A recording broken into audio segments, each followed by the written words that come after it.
Good evening and welcome to tonight's webinar on the festival song entry process. We have all of the attendees in muted mode, and we're going to need to leave you that way.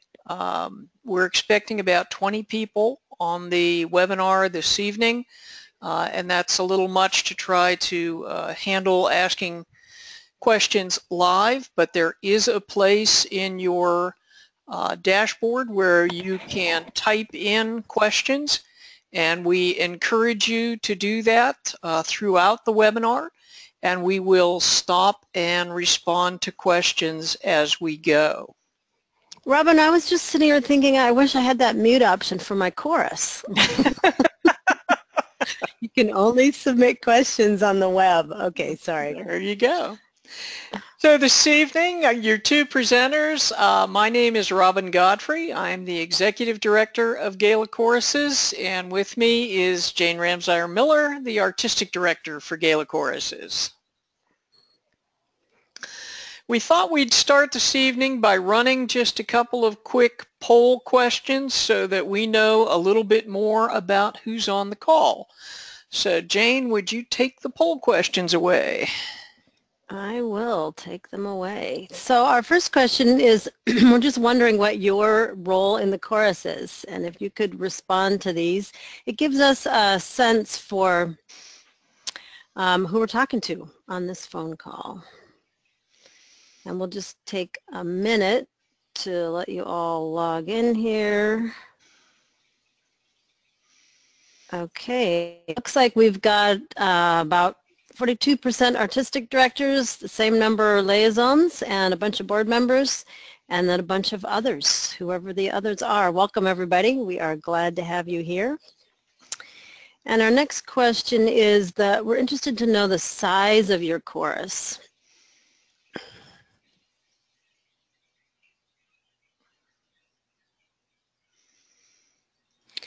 So it looks like this is fitting kind of the average number or the usual number of singers. Most of our choruses have fewer than 50 singers, and then we have a number of choruses between 50 and 100, and a very small number that are larger than 100. And our next question we're wondering about is the type of chorus that you are from.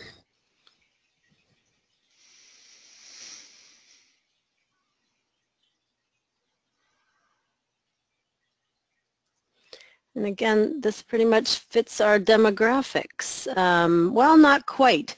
The TTB choruses are definitely the majority of choruses that we have. We have a pretty even, Robin, isn't it true, pretty even number of SATB and SSAA choruses in Correct. GALA? Yeah, okay. And then we have one more question, because we are wondering how many of you have actually used this Integra Planner before? It would have been used for the first time in 2012. To know how many are experienced in entering in this system.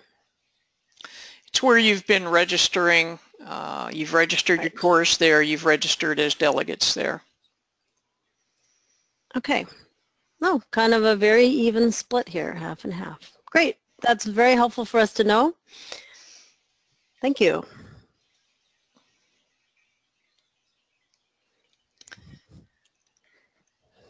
Okay.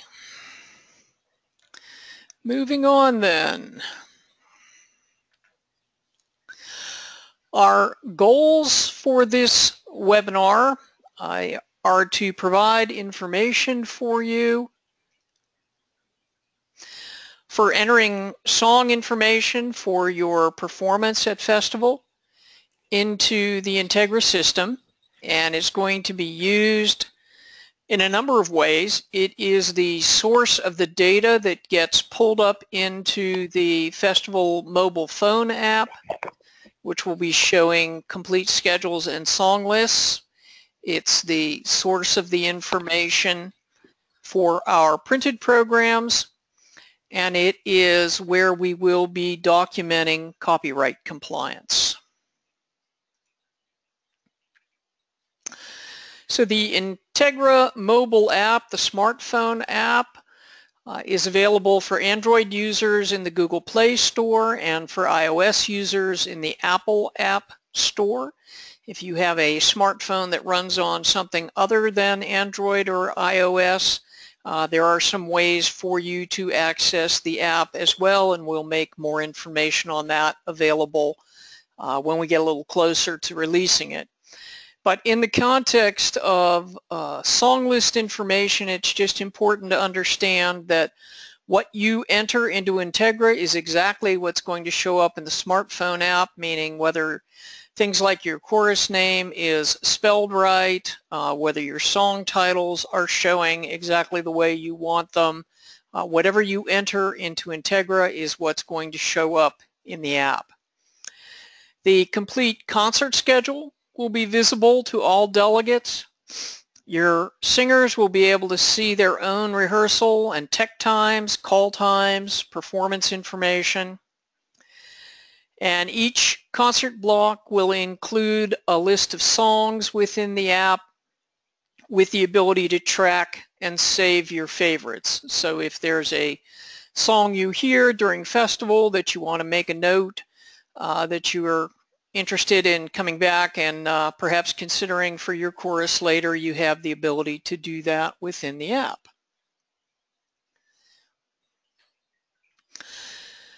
So what's primarily new about the way information needs to be entered for your song list in 2016 is the emphasis on copyright compliance. Fundamentally, copyright compliance is about making sure that the folks who create our music get paid for what they've created so that they can continue writing the music that we love to sing.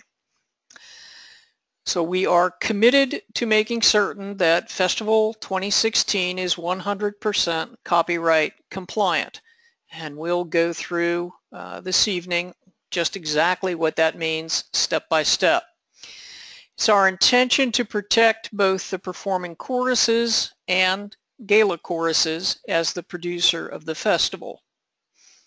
We've been advised that festival is going to be closely scrutinized by the music publishers for compliance with every aspect of copyright law. So just what are the copyright issues that are involved with the performances at festival? Well, there are some that are the responsibility of the performing choruses and some that are the responsibility of GALA.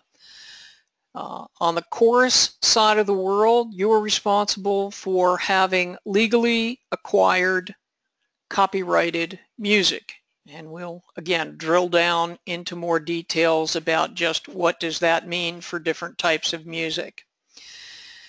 The chorus is responsible for having obtained the permission of the copyright holder for any custom arrangements of the music that they're performing. The chorus is responsible for having secured grand rights for any song involving a dramatic performance of a work, the ASCAP definition of which is being accompanied by dialogue, pantomime, dance, stage action, or visual representation of the work from which the music is taken. In other words, if one of the songs that you're singing comes from a Broadway show, and along with singing the song, you have dancers who are in costumes, and they are doing the same dance and wearing costumes that look like what was happening on stage when the Broadway show was produced. That's the sort of thing that clearly gets into grand rights. If you are using songs as part of an overall dramatic narrative, that can cross the line over into grand rights, and we'll talk a little bit more about that as we go. If your chorus distributes for free or sells a recording of your festival concert, you would be responsible for paying the mechanical rights. The only thing GALA is providing in 2016 is an archival copy of each chorus's performance if you selected and paid for receiving one of those when you registered. We are not selling recordings. Well, we're not selling recordings. GALA is responsible for paying the performance rights organizations for the live music performed at festivals. So BMI, ASCAP, CSAC, GALA makes the payment for performance rights to those organizations for festival in its entirety.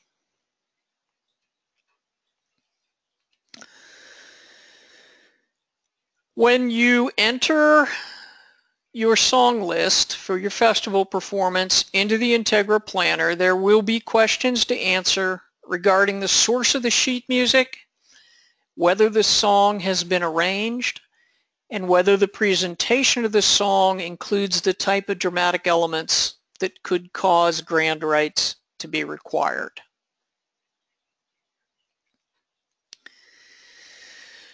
We've been advised that individual choruses will be sued for copyright infringement, and GALA will be sued for contributory and vicarious infringement should there be any copyright violations by the performing choruses at festival.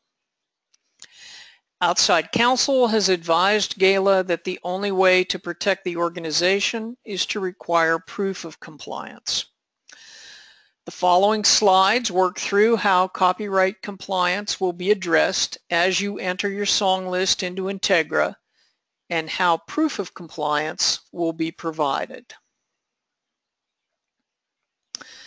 And as we make the switch here, why don't we clear whatever open questions we have so far? So one of the questions was, will this PowerPoint be available? And that is yes. That the PowerPoint will be on the festival. Did we decide, Robin, programming page? There's a page in the festival section on the website that is all about webinars, so it'll be on that page. Oh, great. Great. Okay. We will refer later to a frequently asked questions document about how to enter information, and I think I will put that on the programming page and maybe also with the webinar so that all those materials are together. Another question is the mobile app under Integra or will it be found under GALA? I believe it will be under Integra. I think what you search for in either the Google Play Store or the Apple app is Integra Planner. And there is probably something up there already, but it's not the app we'll be using ultimately for festival. So I just got a note from Joel who was searching the web, and apparently it is under Integra Planner. Very good. Okay. So when you log into Integra, this is what your screen is going to look like. This is a screen particularly for your own concert block, which will be in yellow. If you are performing in other kinds of events, blockbuster events at festival, they will be in a different color, a different screen, but this is where you should start to enter your program information. So you see the very large blue arrow, and that program button is the button that you will want to start with to enter your information.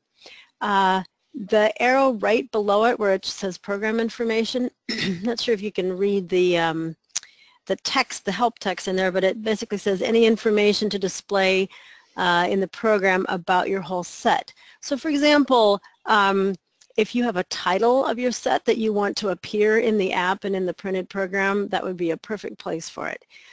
If you are bringing in a guest artist that you want to make sure shows up as part of your promo, that would be a good place.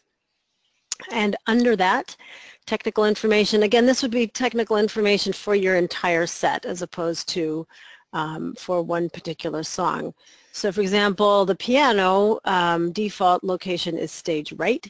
If for some reason you want that moved for the entire set, that would be a good place to put that. Robin, it's so small. What does the little yellow box say underneath there? Attach a scan of your annotated stage diagram Okay, to the first song in your program. that's what I thought. Okay, we will get to that a little bit later, but you will be asked, just like umpteen past festivals, you will get a diagram on a PDF of your particular stage in the hall you're performing, and you will be asked to enter information about where you want the microphones and where you want the piano and do you want a conductor's podium and all those kinds of things. There will be a key for how you enter those things, and then you just scan it and upload it to this Integra planner.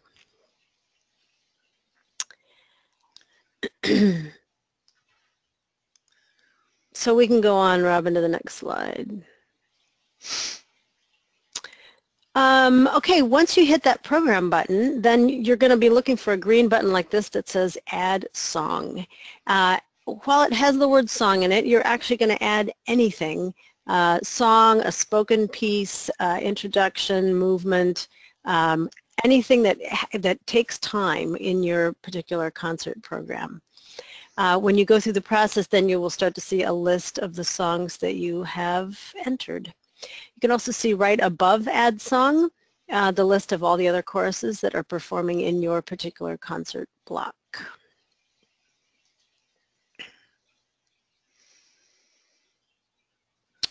Someone's asking, will you be notified when the app is available? Yeah, we try to update particularly the festival liaisons as either deadlines are approaching or something new is available.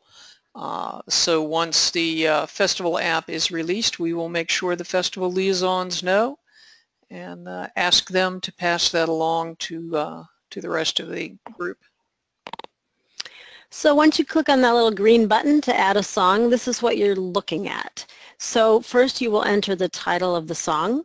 And right under that, you're noting whether it's a song or whether it's something else like a speech. And you should put in the exact duration of that song.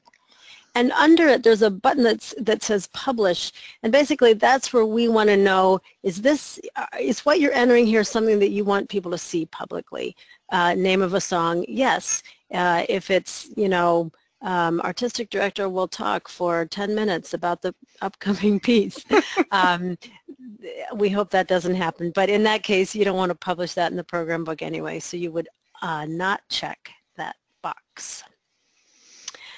In this case, you list this will show up already for you, the chorus that's performing, and then you start to enter the particular information about that song. So in this case, I've entered that the composer's name and the name of the lyricist.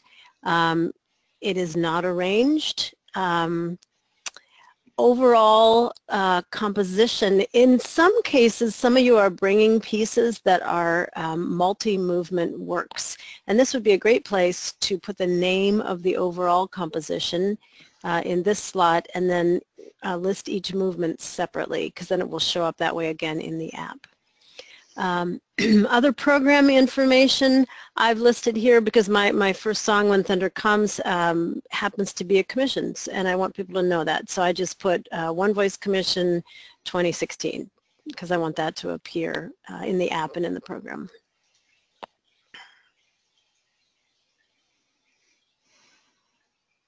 So on the next screen, we start to get into some of the information that we need, particularly for copyright verification. So you will, the blue arrow is pointing to the word type, and there are 4 different types of music. It's a drop-down menu, and the first type of music that we're addressing here is published music, and it's actually the easiest kind of music to bring to festivals. So it's something that came directly from a publisher.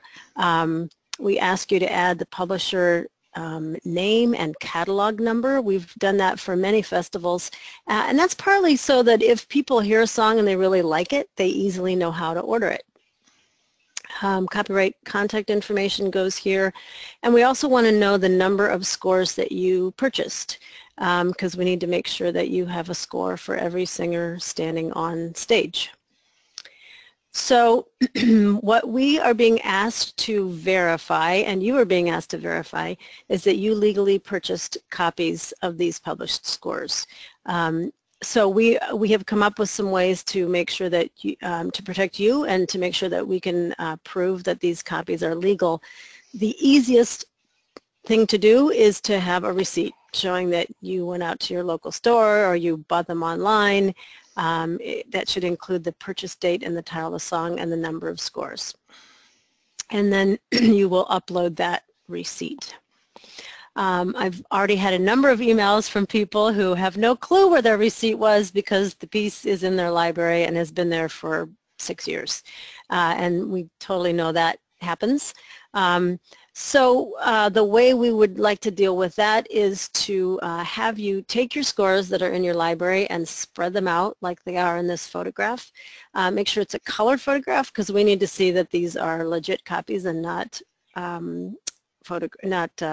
copied. Make sure we can see the title page and the number of scores. So if you blow up this picture, you can actually see every individual score, and if somebody had to, they could count and see that there were, see how many scores there were here. Your other option, which is a little more complicated, is to bring all of those scores to festival and do a check-in. So that would involve coming early to your tech rehearsal and having someone look through all of your singers' folders to make sure everything is legit. For a really, really large chorus, we will be talking with you separately because we're going to try to find some ways to send some people to your rehearsal and do some of that checking as well. We have a question. Can we attach multiple receipts as we purchased music some time ago and additional copies since? Sure, that's fine, so long as we can look at get to a total number of scores purchased that equals or exceeds the number of singers that you're bringing, we're happy. Yeah, and I would say if that's the case, just put a note in the field, in one of these fields, saying, you know, look for 2 receipts, because that will just help the person that's looking for that. Same thing if you've purchased from a download like Music Notes, you always get a receipt for those. So just make sure that you attach the receipt, again showing the number of copies. Okay, and another question is, if the music is purchased like in a PDF format, how do we represent it as something? You don't need to represent it because you will have the receipt, in theory. You'll have the receipt that shows that you actually purchased those. Okay, I think we can move to the next screen, Robin. So your second kind of music that you may be bringing to festival is an unpublished manuscript. So this might be a new commission or an old commission that your particular chorus has commissioned. It could be just a manuscript of a composer that is self-publishing, all of those kinds of things. And we need, again, to know that you have permission from the copyright holder to copy the music and to bring it to festival. So here you will choose unpublished manuscript. Again, you'll give us the name of the copyright holder and their copyright information. And then there's a checkbox just to verify that your chorus has permission from this copyright holder. We are asking also, in terms of what you attach, you have a couple options. If you commissioned the piece, you probably, hopefully, have a contract, a legal contract with that composer, and you can just attach that particular contract. We are asking that you are also verifying that the lyrics of that commission are either in the public domain or the composer's permission to set the piece before they sold it to you. So again, I'll show you later where you will go and attach those kinds of, that kind of information. We also have a template letter. I think that's in the next slide here. We wanted to make a way to make it really easy to get this copyright information from the copyright holder. So there is a template. This again will be with the webinar documents that you can download, that you can send to the composer and just have them fill it out, and give you permission to perform the piece. Midway through this letter, it says add if applicable. And there's a sentence here, if you're adding choreography to a particular piece, this choreography, movement, narration, whatever, this is a place that you would ask that composer to waive the grand rights for that particular piece. It's interesting because I just got an email today from a composer saying, somebody asked me about grand rights on my piece, but I thought that was just for musicals.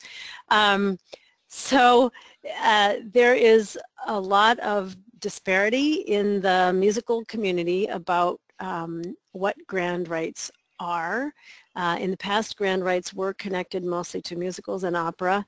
There are some folks that are kind of pushing those boundaries. So the best thing to do is, if there's any question, just get the composer to sign off on it.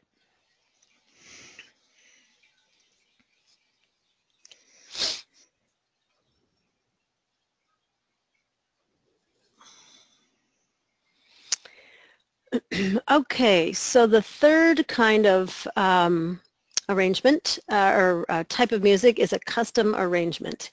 And we essentially need documentation that verifies that your chorus has permission or some kind of official license to arrange a particular piece of music. There are a couple tips that I added here. One is to be very, very clear that this arrangement can be only granted by the copyright holder. If an arranger tells you, and this has happened within the GALA community only too often, that they have permission to sell their arrangement, but there is nothing in writing from the actual songwriter or copyright holder, it's best to contact that copyright holder directly and just verify that this arranger actually does have permission to sell the arrangement. It would be very rare for an arranger to actually hold that copyright. The copyright usually lives with the original composer unless they sell that to someone else to distribute. You can also get permission to arrange directly from a singer-songwriter. So I have done that with people living here in Minnesota, you know, a songwriter, I know them personally. In that case, again, you would just need a letter from them that's signed that says that you have permission to arrange their particular piece of music. Most typically, a license to arrange comes from a music publisher like Hal Leonard or Alfred.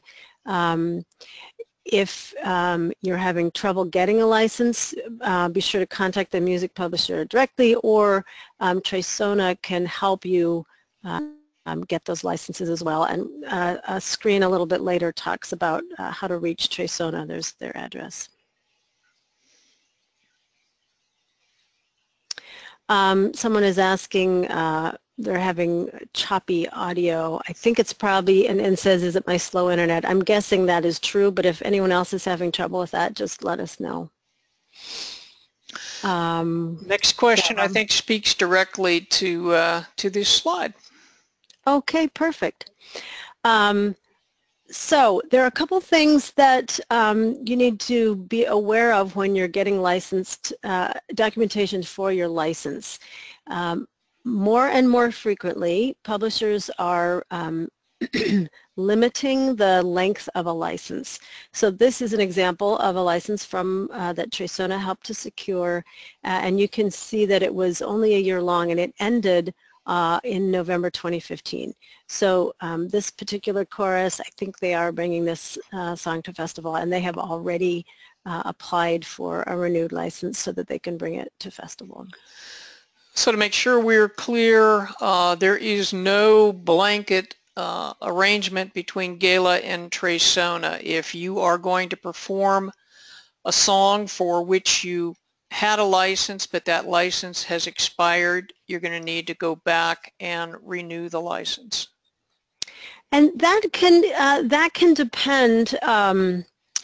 I know some courses have been charged to renew that license. I also, Tresona staff also told me a number of months ago that if you're just needing to extend it a few months, you should talk with them, and I think there can be some exceptions for that. I can't speak for them, but they did tell me that. So, On the next page, the next slide, we have a sample license from Hal Leonard. This one is a couple years old, but it shows a different kind of license. So this one particularly doesn't have an expiration date, but if you read carefully in here, this one does have a limited number of copies that you can make of this arrangement. So again, just make sure that whatever you are submitting matches the number of scores that you are bringing to festival.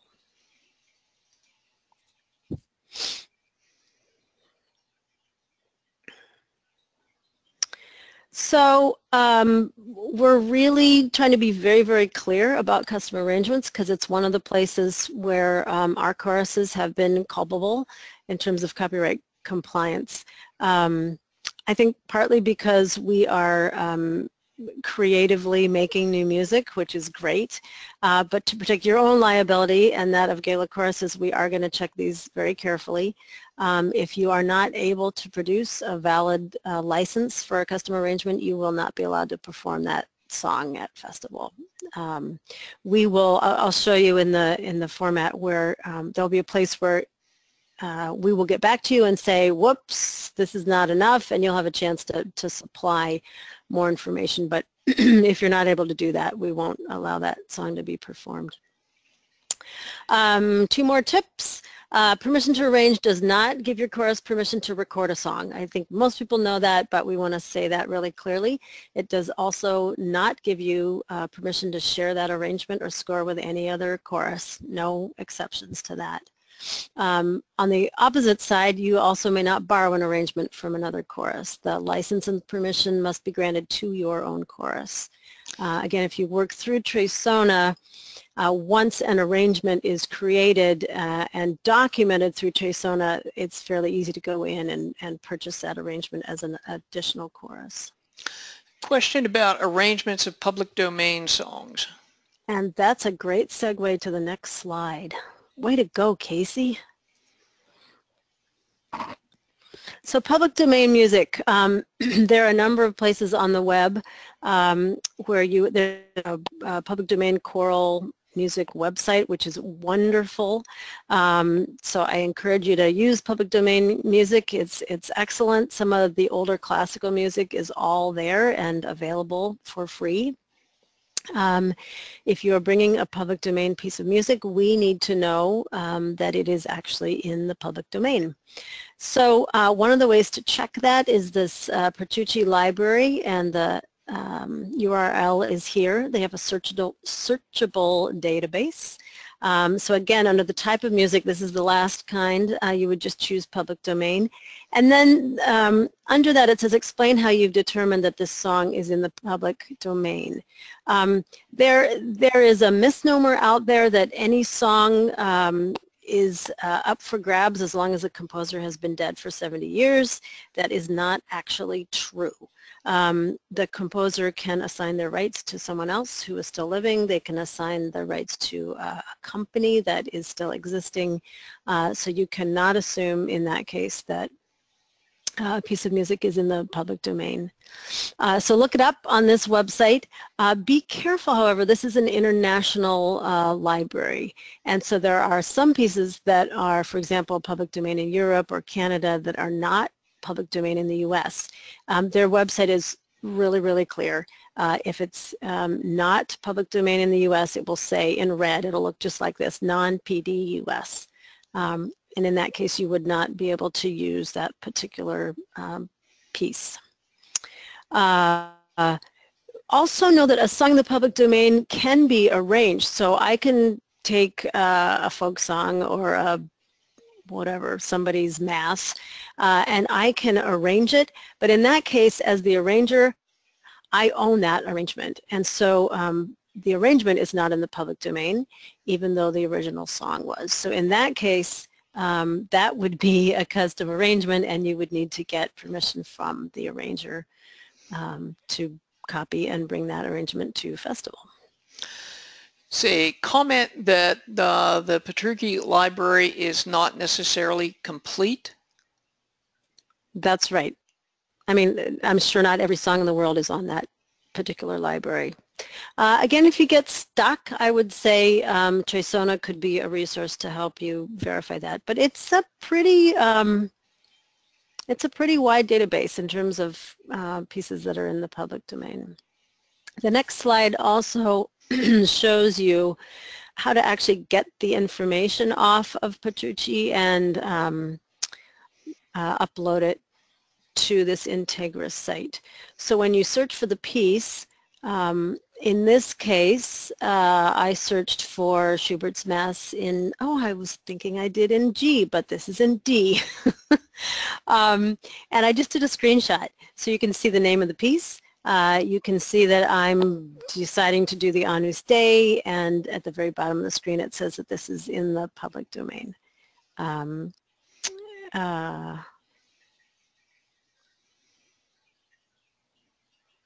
So just take your scans and upload them to Integra.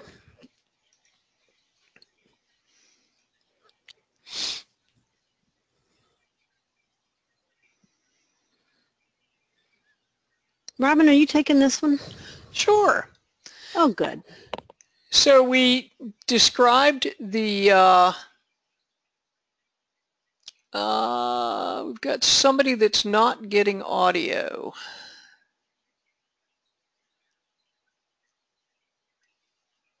Let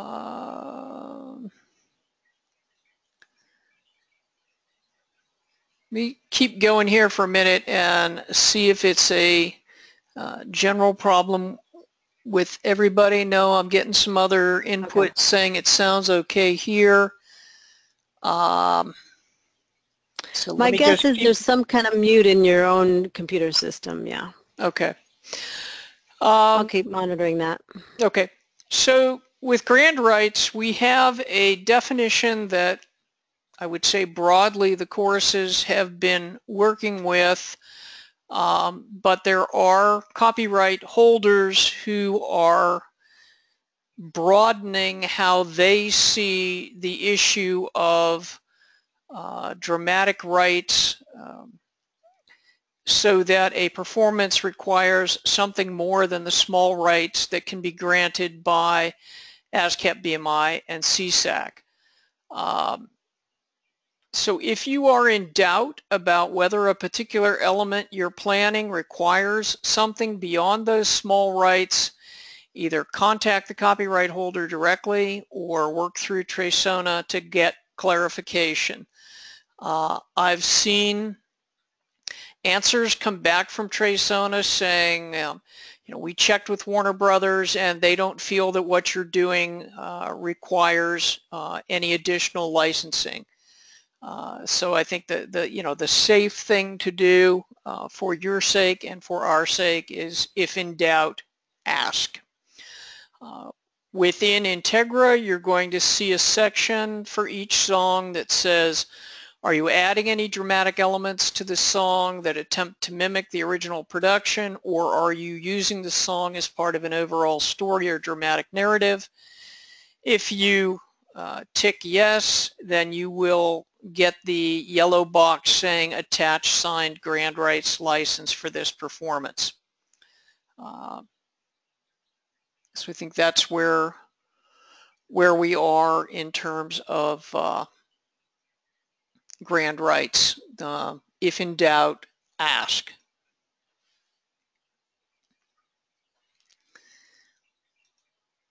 There's a question here about invoices from someone saying we have an invoice, but we don't usually get receipts after payment has been made.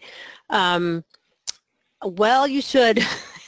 Partly you will need those. I mean, you could use those at some point for an audit and just for your own record keeping as a chorus. So yeah, anytime you buy something, make sure you get a receipt. In this case, if you don't for some reason, the photograph for a published piece would work as well. Yeah, and I think as long as you've got an invoice showing that you got, the question is, did you ever pay the bill? And I think we're willing to live with the risk that you actually paid the bill. So yeah, as long as you've got a invoice showing that you purchased those pieces of music. We're not asking that you also, attach the cleared check or something. That's not necessary. Oh, I see. I misunderstood the question. Yes, absolutely. Yeah, great. Okay, so this is a screen where we ask you to input information that really these are notes for your stage manager. So the more detail you can put in, the better they're going to just help you make your set run really smoothly. So here's a song from a chorus that is going to have dancing bears in costume. And the props are, they need umbrellas for each bear. And we've got a piano, drum kit. Under instruments, there's a note here that says any additional instruments besides piano and drum kit, and indicate if this instrument that you're bringing needs to be mic'd, and particularly do you want a regular mic or do you want a DI, a direct input. All that kind of information, again, is just going to make it so much faster for your stage crew to know how to set you up really quickly. Same thing for solos. Be really clear about the kind of microphones you're looking for, or not, if you don't particularly want a solo amplified. Stage area, again, just sort of give the tech people a little sense for what you're going to be doing on stage, so that they know. If you haven't been to a GALA festival before and you're programming your concert set, remember that any kind of piano movement, bringing instruments onto stage, setting things up, that comes out of your very brief 30 minutes. So my recommendation is to be very simple when you program if possible. This is not a time to bring an orchestra on the stage because you just don't have time. So minimize what you're doing, and in Integra also, if you think there's going to be a lot of setup time, just plan for that and actually put it into the Integra system. So we've got a couple of questions. What about a story that is not an overall arching story about the whole set, that it's just a standalone story that goes with one song? Shall I answer that one? Sure. Okay, Willie, the truth is 6 months ago, I think we would have said no, as long as it doesn't come from a musical or an opera, from some kind of dramatic work, it's no problem, bring it on. Some attorneys have said you still need to get permission from the copyright holder. So, and does that make sense, Robin, as how to answer this one? Yeah, I think we're basically saying, we've set the question to be, are you doing something that attempts to mimic the production the song originally came from, or are you adding dramatic elements to tell a story? The best advice we can give you for your own protection is, if in doubt, ask the copyright holder. We've asked this question of multiple intellectual property counsel, and we've gotten as many different answers as we have asked. So there is no broadly accepted consensus, and that just seems to be where the state of things are at the moment. So Joel is asking, are these screens presented automatically and sequentially? So the screens that I've showed you so far for this particular song are all in one long scroll down screen. So you'll just keep scrolling down and entering this information in about 2 minutes, maybe less. I'm going to actually put the screen up live time and just walk you through one of these so you can see exactly how it flows. So yeah, Robin, let's go to the next screen. So what I recommend is that you enter your song list first and save everything. And you can do this piecemeal. I mean, you have a month now, so you can go in over the next couple weeks and be entering songs, be moving them around, and then you can gradually upload your documents. But Integra will ask you to save your information before you go back and upload any files. save each song, I should say. So at the bottom of each song there is a little green field like this that says upload files, and that is where you will drop your files. The green button to the right gives you a chance to go back when you're done and just view them, make sure that you put the right file in there. The red button, of course, is to trash the file. In this case, this is the first song that I entered called When Thunder Comes. It's a commission, so I just uploaded the commission contract, and that covers my copyright information. Because it's the first song, I also attached the stage diagram that I filled out. So that just shows you in a nutshell what that first song entry is going to look like. Again, just so we don't unduly frustrate you, you do have to go through, enter the song list, and hit save before Integra will allow you to attach anything. So if you put your first song in and start trying to upload attachments, it won't let you do that. It wants you to go through, hit save, and then it will allow you to start uploading attachments. So Joel is asking about incomplete documentation. Robin, let's go to the next screen and talk about that. So once this information is all entered, and it needs to be entered by April 30 or May 1 or something like that, we will, somebody will be going through and checking for verification on all these files, and we'll get to a screen in just a minute that shows that. So here is the set list that I entered for your viewing pleasure. You can see that I have, I don't know, what do I have, 6 songs, maybe 7. The timing is at the far right. The little X things are things like a spoken introduction, an introduction to the choir that's going to come join us on stage, a little bit of time to move the piano and set up some drums, even though I'm not actually going to do that because I don't want to take that much time. But if I were, this is where I would enter that. And my total duration at the bottom at the blue arrow is 24 minutes and 51 seconds. We encourage you to keep your timing around 25 minutes, including all of this information that's above. Because your 1-minute video is also going to come out of your 30 minutes. Any kind of movement time will come out of your 30 minutes, and GALA audiences love to applaud, and you would be shocked at how much time the applause takes. So I'm keeping mine a little under 25 minutes because my chorus was right on the edge, and it was a little scary at the last festival, even though I had timed things very carefully. We will ask choruses to leave the stage if you go over your 30-minute time limit. And the reason for that is just that we have, believe it or not, just under 200 concerts in 4.5 days at festival. And we need to keep things moving, and it's not fair to have one chorus take the time out of someone else's set. So this is what you will see in Integra in dealing with, has a particular song been approved. So it'll initially show the approval status as pending. Once we've gone through and reviewed the song list submissions and everything that's been provided is what we needed, we'll change the approval status to approved.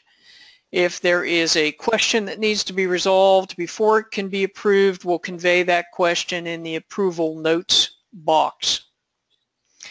And again, if we can't get proof of compliance with all copyright requirements, then that particular song cannot be performed at festival.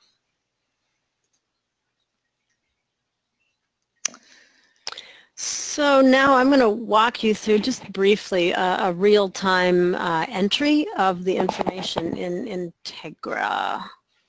So I will wait a second till I know that you can see my screen.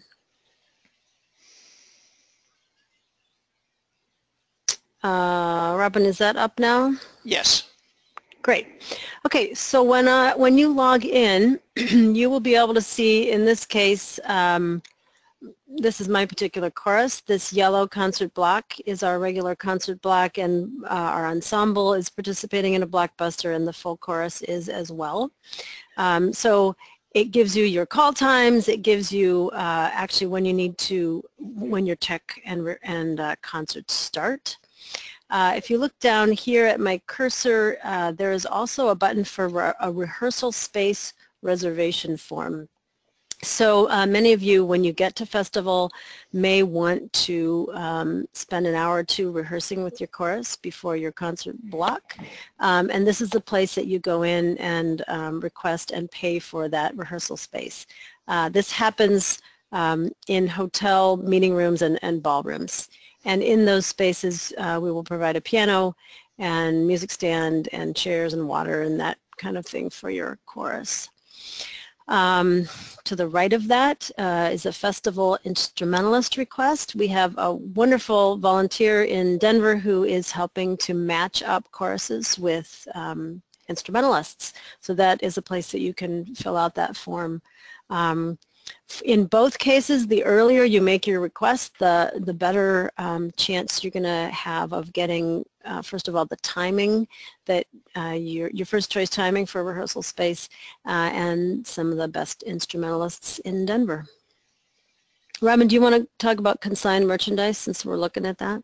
Sure. It's just a place where you can get to the paperwork. If your chorus wants to bring CDs or whatever other merchandise you might have that you want to sell through the GALA store, that's the button you would use to get to the questionnaire on consigned merchandise. So I'm going to go to the click over here on the performance information, and you can see that that takes me into a description of, sorry, let me move this, okay, a description of this particular concert block. So this is a screen that we started out with in the webinar. Here's the program button. Over here is my description of my particular concert block, which is called Queer Thunder, and I have some guest drummers and guest artists that are going to be part of it. And I don't really, but for kicks and giggles, I said that I want the piano center stage. And here's the yellow reminder for me to attach my stage diagram. So what I'm going to do is go over here and click on the program button, and that takes me into this information about the particular concert block. So here it shows me all of the choruses that are performing in this concert block. And it shows me my entire performance. Again, the timing at the bottom, which songs, the songs that are published, and then the other things that are not going to be public, but that are information for the stage crew. Now I'm just going to go in here and click on my first song so you can see how I entered it. One of the new things in Integra this time around is that these two toggle buttons will actually allow you to go from song to song rather than having to go out and come back. So we just keep moving back and forth between songs. So my first song, again, I've listed it as a song, and the timing, I do want it published in the program, so I've clicked that box. You can see here information about the composer and the lyricist, commissioning. In this case, it's an unpublished manuscript, and I've put that information and, well, it's not really her address, but I sort of made that one up. And I keep scrolling down, and here are my dancing bears with their umbrellas.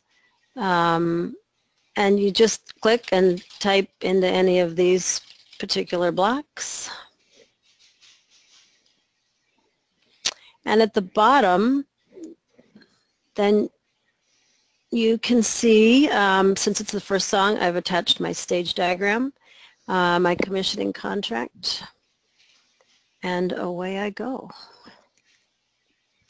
At the top,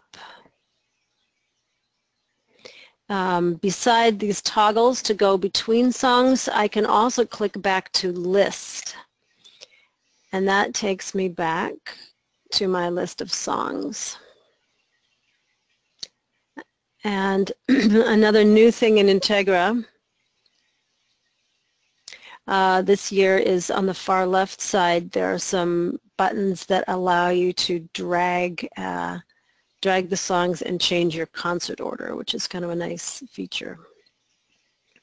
Again, I'm just going to remind you that you will want to choose which things you actually want the public to see, which is the publish line, and which you don't want them to see. We have a question Robin. about, do you have a choice to not publish the name of a piece in the program, such as a surprise encore? Yeah, absolutely. So absolutely. It is still within your 30 minutes, but if you do not check the publish button, it will not come up in the smartphone app. It will not get pulled into the hard copy program.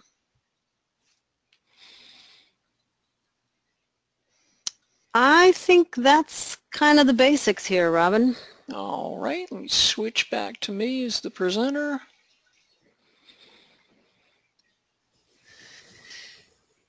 And we'll spend just a minute talking about the chorus introductory videos. So for starting with this festival, rather than having an individual standing on stage reading something off a sheet of paper that is your introduction, we're going to run a 1-minute video that you're providing that will be your introduction as you're coming on stage. We need to be very careful in those introduction videos that they only contain music and images that are in the public domain unless you have obtained permission for any copyrighted images or music and provide evidence of that permission when you submit your video. You can get permission either directly from the copyright holder or you can look for assistance through Tresona. Places where you can find music that does not require a license, a composition that you've commissioned where it's simply a matter of requesting those rights from the composer, music licensed through something called Creative Commons, where all they're asking you to do is provide credit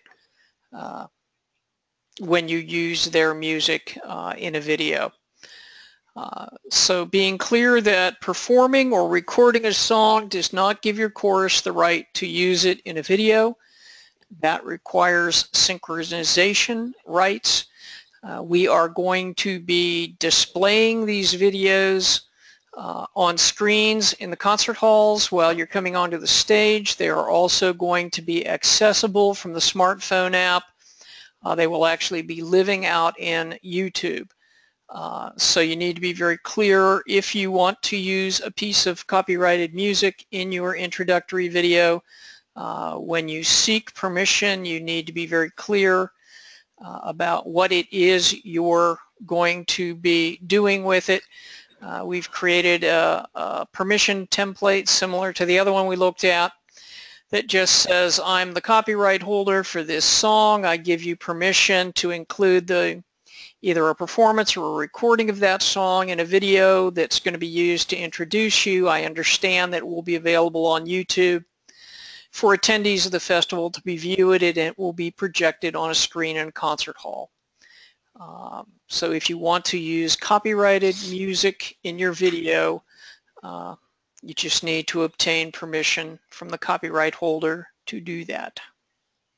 And I will, in our frequently asked questions document, I will include some links to some of the Creative Commons music that's available for video. There's lots of it. It's really, really fun, and it's set up so that you can search by mood, you can search by genre, you can pull out a 30-second clip, a 1-minute clip, whatever you're looking for, and it's just music that individuals compose and make available. And Jane, I think this is you. Tips for programming a GALA festival set. So if you haven't programmed a GALA festival set, I really encourage you to download these tips. just some good ideas and suggestions for how to put your set together. It's about a 2-page document, and that will also be on the same web page as the webinar information. What do the 1-minute videos need to be in? I think what you're asking is the format. Again, if you go to the... It's a when question. Oh, when? Thank you. Yep. They were due on April 2. However, especially because of some of these copyright issues, they will be coming in the next 2 weeks. I think we said, Robin, we'd like them all in by April 15. Is that right? Yeah, it's kind of a massive undertaking on our end to go through all these things and make sure that, if we need permission forms, that we have them. So we are trying to get the videos done before the song lists come in at the end of the month. So we're hoping that we have those last 2 weeks of April to get the videos reviewed and cleared before all the song list information starts to come in. So the other date, as of tonight, Integra will be open, and you can start entering your song lists and your copyright information, with the caveat that we do not have stage diagrams drawn yet for all the halls. So that is something that will be coming in the next week. The links for rehearsal space and instrumentalist requests are also available and up. Those will be due along with your song list and copyright information, pretty much everything by April 30. And again, that's just gives us time to get all the information to our stage managers and check through the lists. Then a couple other miscellaneous items: consigned merchandise forms and banner purchase are due by May 16th.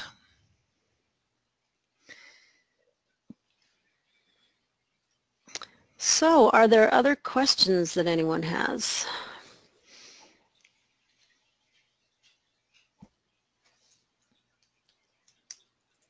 Wow, Robin, we must have done a really good job. Either that or nobody's still awake. Oh, come on. If things occur to you after tonight, by all means, you can reach out to either Jane or I with questions.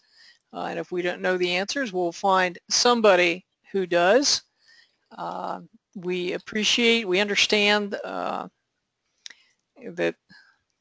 getting to where we need to be from a copyright compliance perspective is adds a burden on your side in terms of getting ready for festival, but it is where we need to be. And we're looking forward to seeing you all in Denver. It's going to be a really exciting festival. All right. See you in Denver, folks. Many thanks for your attendance this evening. Bye-bye.